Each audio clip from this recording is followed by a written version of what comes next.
અને પોલીસના નાના કર્મચારી મિત્રોને પણ ખાસ કહું, આ તમારો ઉપયોગ કરી રહ્યો છે 8 ચોપડી LRD નું જ્યારે આંદોલન હોય ત્યારે અમે અડધી રાતે જઈને ઉભા રહીએ છીએ રામાભાઈ. ફિક્સ પગાર આઉટસોર્સિંગ કોન્ટ્રાક્ટની નાબૂદીની વાત હોય તો અમે લડીએ છીએ નાના કર્મચારીઓ માટે. પોલીસ કોન્સ્ટેબલ ભાઈઓ ઉપર કોઈ પ્રશ્ન આવે તો વિધાનસભામાં કોંગ્રેસ પાર્ટી અને અમે લોકો તમારા માટે લડીએ છીએ.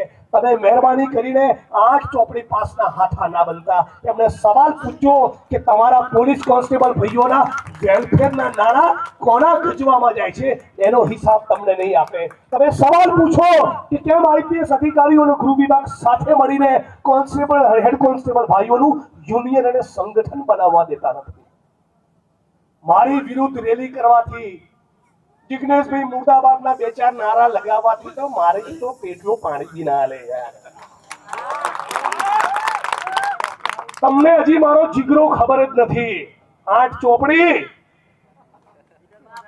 હું 1 વર્ષ માટે મારી પાર્ટી મૂકી દઉં ચાલ, અને તું બી 1 વર્ષ માટે તારી પાર્ટી મૂકી દે, અને પછી નીકળી હિન્દુસ્તાનની સડકો પર તો ખબર પડે મારી શું હેસિયત છે અને તારી શું ઓકાત છે. 8 ચોપડી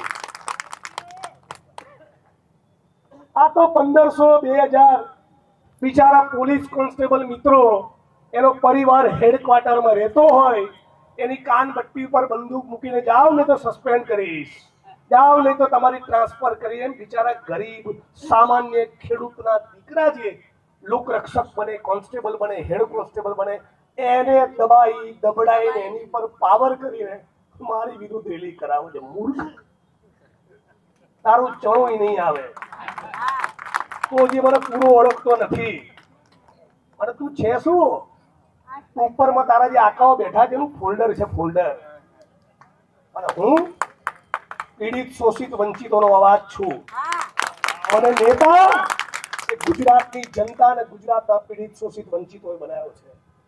અને સાંભળી લેજો ભારતીય જનતા પાર્ટીના મિત્રો, કબીર સાહેબે કહ્યું છે, માટી કહે કુંભાર से तू क्या रोंदे मोहे, एक दिन ऐसा आएगा मैं रोंदूंगी तोहे. તમારો પણ વારો આ જન્મમાં નીકળવાનો છે. અને તમને એ પણ કહું મિત્રો, આ 1 દિવસની રીલ બનાવવા માટે કરેલો કાર્યક્રમ નથી. 1 દિવસના વિડીયોને વાયરલ કરાવવા માટે કોંગ્રેસ પાર્ટીએ કરેલો કાર્યક્રમ નથી. હવે કોંગ્રેસ પાર્ટી તરફથી આ સન્માનનીય મંચ અને આખા કોંગ્રેસ પરિવારનો સંકલ્પ છે કે ગુજરાતની બહેન દીકરીઓ માતાઓને વિધવા નહીં થવા દે, ગુજરાતના યુવાનોને ડ્રગ્સના રવાડે ચડવા નહીં દઈએ.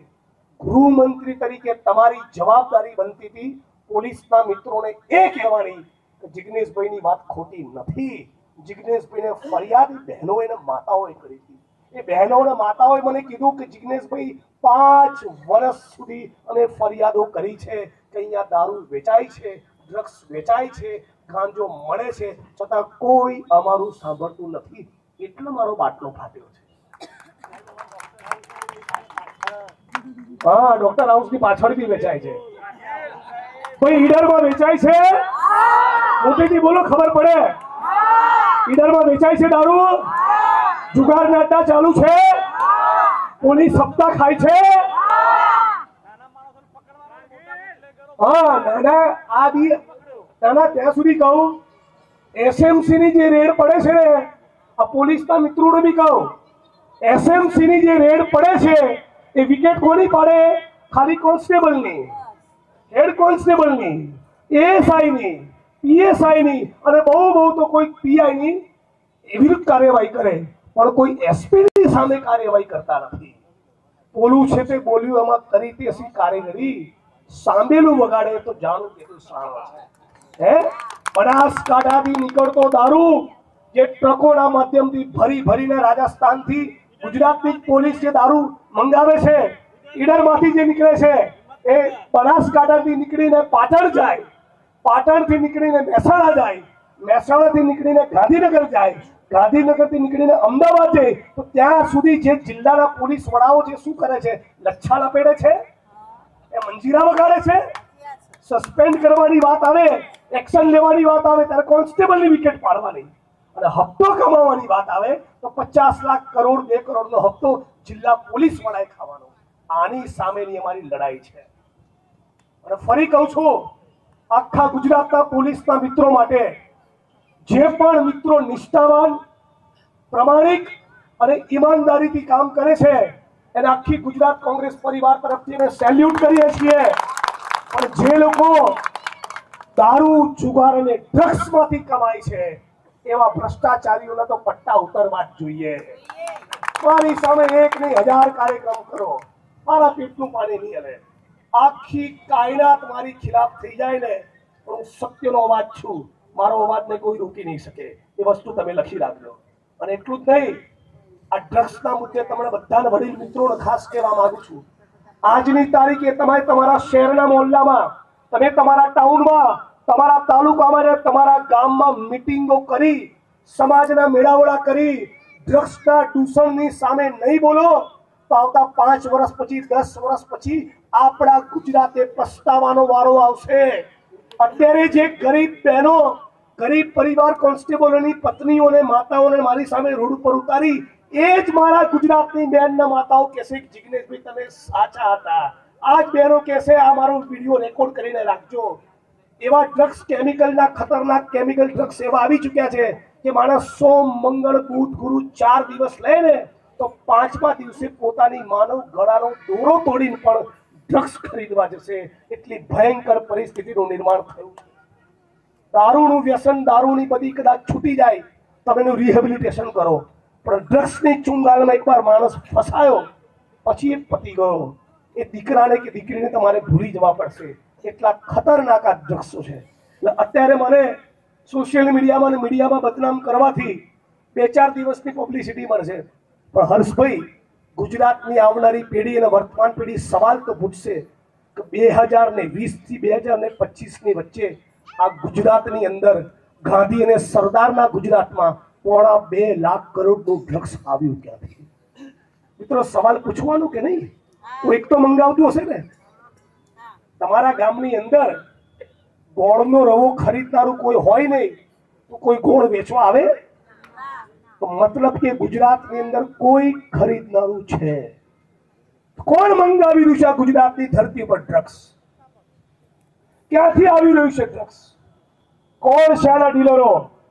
અને એક વાત કહું, જે પણ મંત્રી એ ગુજરાતની યુવા પેઢીના ભોગે ડ્રગ્સના કાળા કારોબારમાંથી કમાઈ રહ્યો છે, એ ગુજરાતની ધરતીનો ગદ્દાર છે, ગદ્દાર.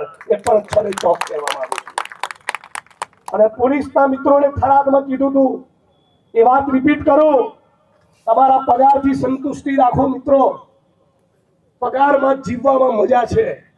તમારા પરિવારના દીકરા દીકરીઓ તમારી સામે સન્માનથી જોશે. પણ જે દીકરાને એવું લાગે કે મારો બાપ એસપી છે, મારો બાપ ડીવાયએસપી છે, અને રોજ હાજર 2-5 લાખનું બંડલ લઈને આવે છે, દીકરાને પણ તમારા માટે સન્માન પેદા નહીં થાય. આ જ દીકરાઓ તમારા ડ્રગ્સની ચુંગાલમાં ફસાશે. અમારા શબ્દો યાદ રાખજો. ઘણા ડ્રગ્સ એવા છે કે ખેત મજૂર અને ગરીબ માણસોને નહીં પોસાય. મધ્યમ વર્ગ ને ઉચ્ચ મધ્યમ વર્ગના લોકો અને જે માણસો ગજવામાં બહુ રૂપિયા ભરાઈને બેઠા છે ને, એ લોકોનો જ પૂછાશે આ ડ્રગ્સ તમારા ઘર સુધી આવવાનું છે. અને એટલા માટે, અને ચૂંટણીના વોટ સાથે કઈ સંબંધ નથી. ચૂંટણીના 2 વોટ પ્લસ થાય કે માઇનસ થાય, અમુક વસ્તુ તમારે બોલવી પડે. ફરી એકવાર સમગ્ર ગુજરાતના લોકોને આ વિડીયોના માધ્યમથી કહેવા માંગુ છું, ગુજરાતના કોઈ પણ જિલ્લાના, કોઈ પણ તાલુકાના, શહેરના કોઈ પણ ખૂણે ડ્રગ્સનું દૂષણ હોય, મારો સંપર્ક કરો, માનનીય તુષારભાઈ ચૌધરીનો સંપર્ક કરો, વિરોધ પક્ષના આપણા નેતા માનનીય અમિતભાઈ ચાવડાનો સંપર્ક કરો, અને દરેક તાલુકા જિલ્લા કક્ષાએ જે કોંગ્રેસની અમારી ટીમ છે એનો સંપર્ક કરો. શક્ય એટલો પ્રયત્ન આ ગુજરાતમાંથી ડ્રગ્સનું સેવન બંધ થાય, આ ગુજરાતમાંથી ડ્રગ્સનો વેપલો બંધ થાય, એના માટે તનતોડ મહેનત કરીશું. એ વાતનું ગુજરાતની જનતાને મેં વચન આપ્યું છે. અમારા માટે ખાલી એક મિટિંગની વાત નથી. આપણું ગુજરાત આવું. તમે મને કહો, ગુજરાતમાં 1.5-2 લાખ કરોડનું ડ્રગ્સ આવે તો બીજા રાજ્યના લોકો એ આપણી મશ્કરી કરે કે ના કરે? આપણને ઉડતા ગુજરાત કહે કે ના કહે? આ ગુજરાતના લલાટ ઉપર કલંકની કાળી ટીલી કોણે લગાડી? ભારતીય જનતા પાર્ટીની સરકારે. અને આપણે બધા જાણીએ છીએ, આખા ગુજરાતના જે પણ આઈપીએસ અધિકારીઓ એ દારૂમાંથી કમાય એનું ભેગું થયેલું બંડલ કોના ગજવામાં જાય? મંત્રીના ગજવામાં જાય। એ જ પ્રમાણે જે માણસો ડ્રગ્સના કાળા કારોબારમાંથી કમાતા હોય એનું બંડલ પણ કોના ગજવામાં જાય? મંત્રીના ગજવામાં જાય। હે ગુજરાતના મંત્રીઓ, હે ગુજરાતના આઈપીએસ અધિકારીઓ, થોડા તો તમે એટલા વિવેકી બનો કે તમારા મા બાપ તમને જોઈને લાજે। આ ધંધા ગુજરાતમાં બંધ કરો। આ બેન દીકરીઓ માતાઓની સામું જુઓ। અમારા ગુજરાતની બહેનો માતાઓની ચિંતા કરો। હજારોની હજારો બહેનો છેલ્લા 25 વર્ષના ભારતીય જનતા પાર્ટીના શાસનમાં વિધવા થઈ ગઈ। હજી કેટલી બહેનોને આપણે વિધવા કરી છે? હજી કેટલા યુવાનોને ડ્રગ્સના રવાડે ચડાવવા છે? આપ સૌને મારી વાણીને વિરામ આપતા પહેલા વિનંતી કરું છું કે સાથે મળીને બધા સંકલ્પ કરીએ, આપણું ગુજરાત એ ડ્રગ્સ મુક્ત બનવું જોઈએ।